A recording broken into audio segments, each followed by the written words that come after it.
2:39 y ahora vamos a abordar el tema de uno de los proyectos, una de las reformas y medidas que ha enviado ya el Ejecutivo hacia el Congreso, y esta se basa en impulsar la masificación del gas natural. Para entrar en el análisis, vamos a darle la bienvenida al informativo a Francisco Torres Madrid, profesor de la Maestría de Gestión de la Energía de ESAN y exdirector general de Hidrocarburos del MINEM. Muy buenos días, bienvenido al informativo. Muy buenos días, muy buenos días. Un gusto estar aquí en este programa, Fernando. Saludos a ustedes y a nuestra distinguida audiencia. Gracias por acompañarnos. Y hace unos días, en el informe de los primeros 100 días de gestión del presidente Pedro Castillo, precisamente en Ayacucho, se comprometió, ¿no?, a que esta región sea una de las primeras en ser beneficiadas con el proyecto de tendidos de redes para que tengan acceso al gas natural de Camisea. ¿Cuál es la expectativa? ¿Cómo deberíamos tomar ahora que se esté presentando, se esté enviando ya esta iniciativa como proyecto de ley ante el Congreso? Bueno, este proyecto, que es de público conocimiento, tiene buenas intenciones, ¿no? Hay que partir de ahí, ¿no? Y la intención es coadyuvar a la masificación del gas natural. Este es un proceso que se inició en el año 2000 con cumplimiento de algunas concesiones, los focos de demanda principales del Perú, que es Lima. Ciertamente, a partir de ahí se empezaron a desarrollar más proyectos, incluso, ya que hablamos de Ayacucho, es la primera vez que se busca incluir a la región Ayacucho en la masificación del gas natural. Hubo un proyecto antiguo que se llamó Gasoductos Regionales, donde se buscaba incorporar Ayacucho, Junín e Ica en una sola concesión. Y lamentablemente Ayacucho y Junín no pudieron acceder finalmente por falta de demanda, ¿no?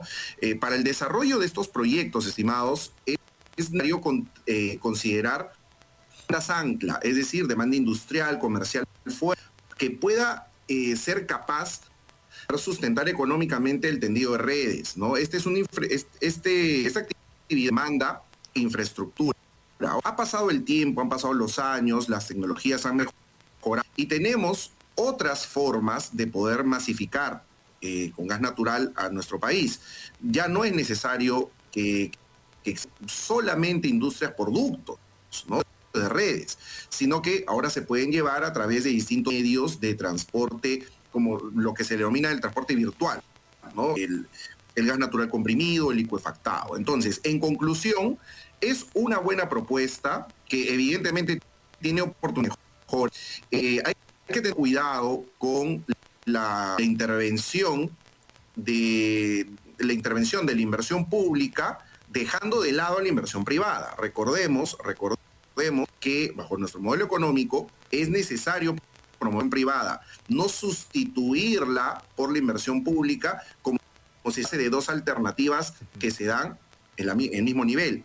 Existe primero la prioridad a la promoción de la inversión privada y luego, en caso no se pueda, podríamos incorporar la inversión pública. Ahora, dentro de este proyecto, digamos, hay algunos aspectos a analizar también. Uno de los puntos, por ejemplo, propone crear una entidad que gestione la capacidad de almacenamiento de combustibles en el país.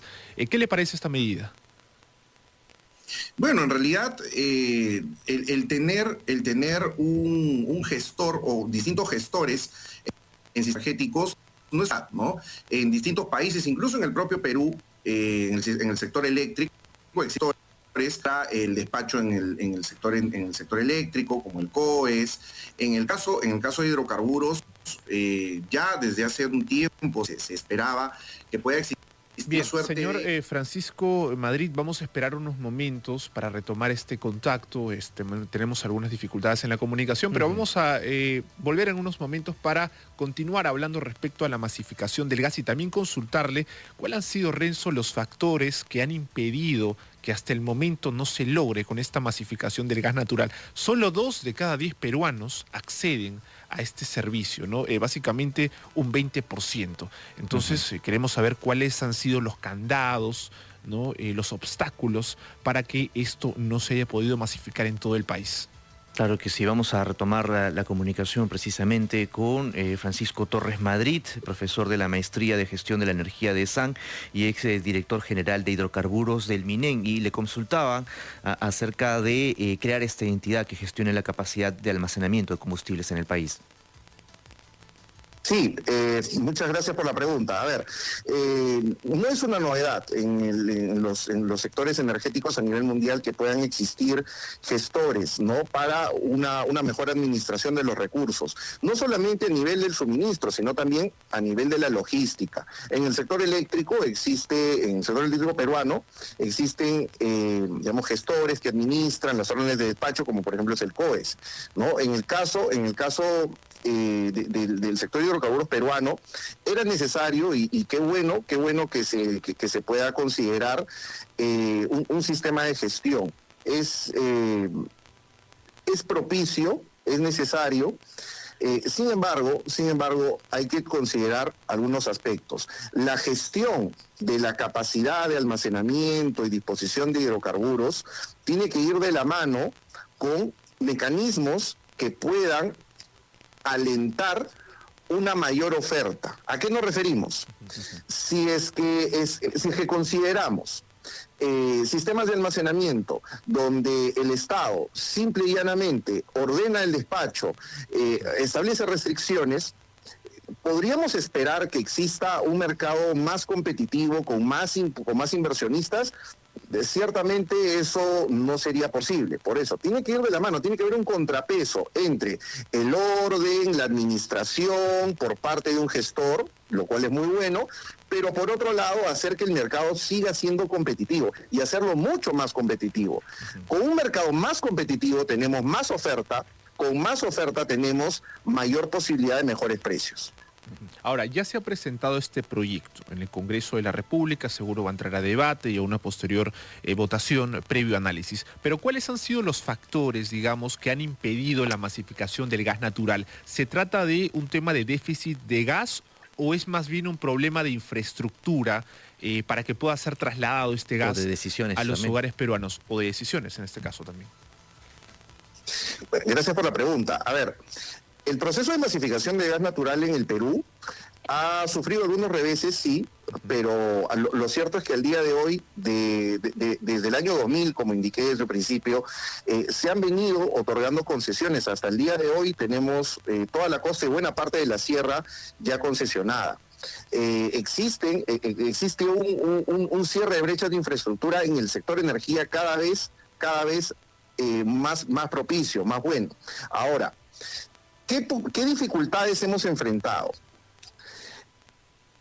El desarrollo de la infraestructura en este tipo de actividades energéticas requiere de un buen componente de demanda, es decir, que existe industria necesaria con un consumo importante que apalanque el desarrollo de infraestructura.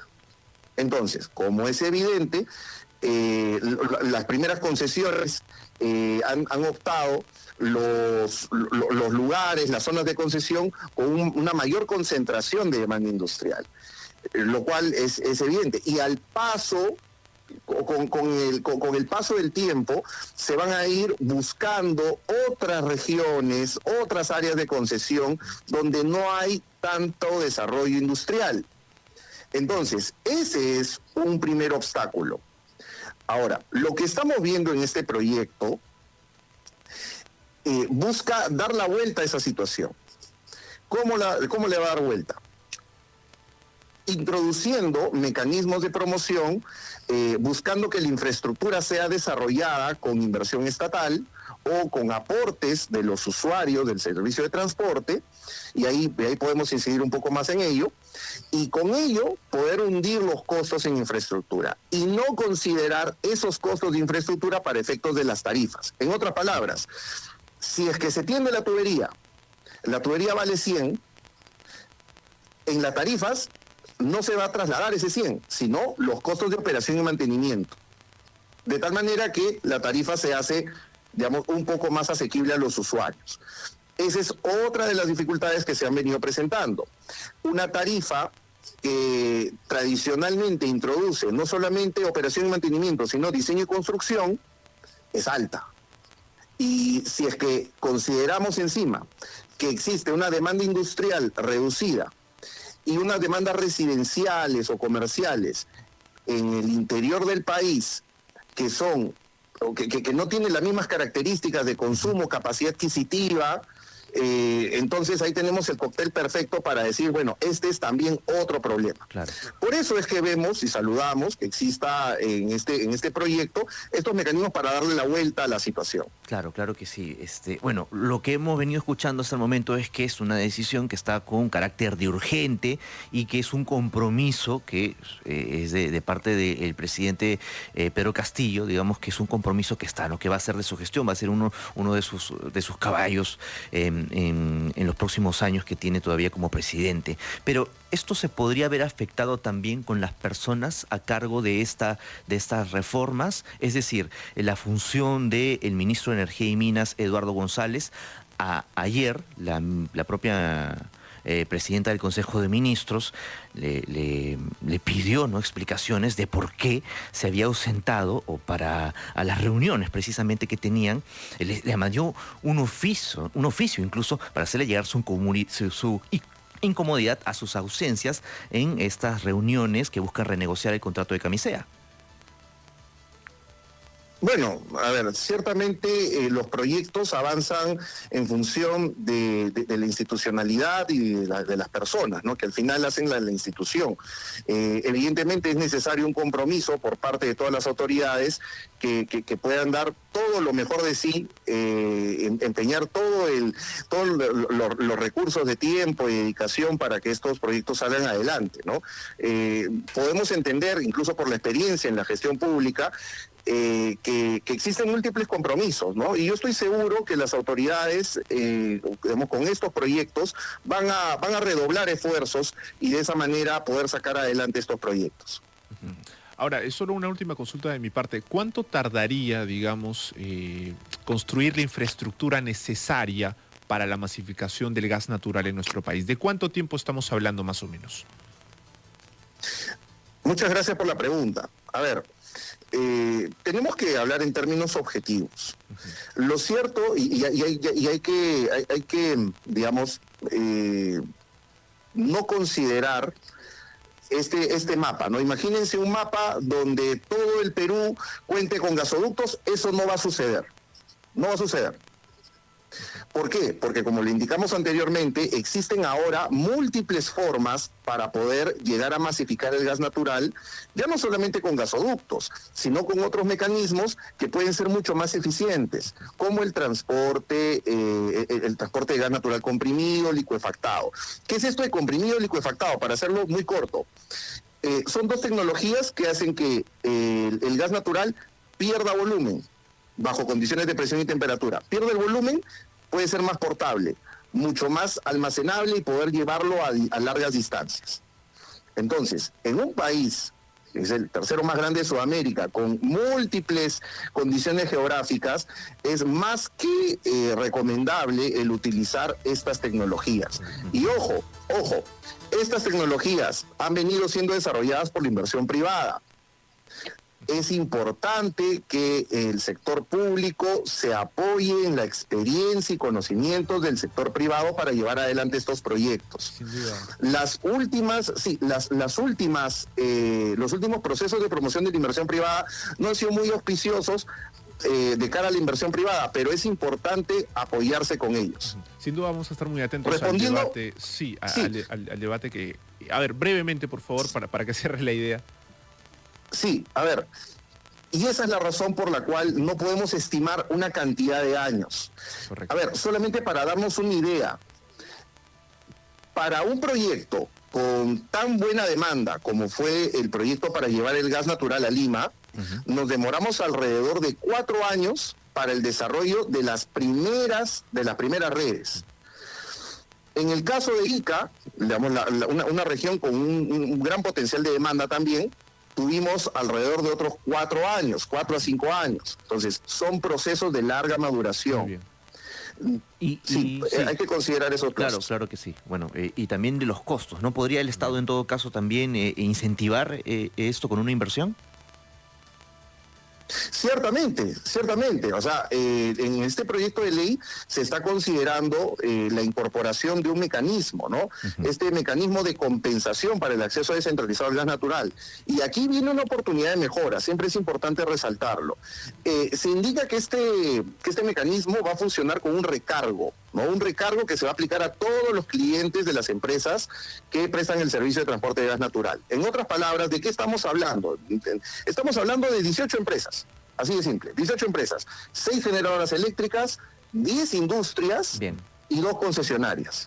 Entonces, mucho ojo con cargar todo este gran peso en tan pocas empresas, de las cuales, de estas 18, hay 2 que son concesionarias de distribución de gas natural. ¿Y qué es lo que van a hacer las concesionarias? Evidentemente, y como corresponde, introducen este costo adicional en su tarifa. Claro que sí. Entonces, hay que considerar ello también. Claro que sí. Bueno, muchas gracias por el análisis respecto a este tema tan importante. Estuvo con nosotros Francisco Torres Madrid, profesor de la Maestría de Gestión de la Energía de ESAN y exdirector general de Hidrocarburos del MINEN. Muchas gracias. Muy buenos días. Muchas gracias. Buenos días con todos. Muy amable.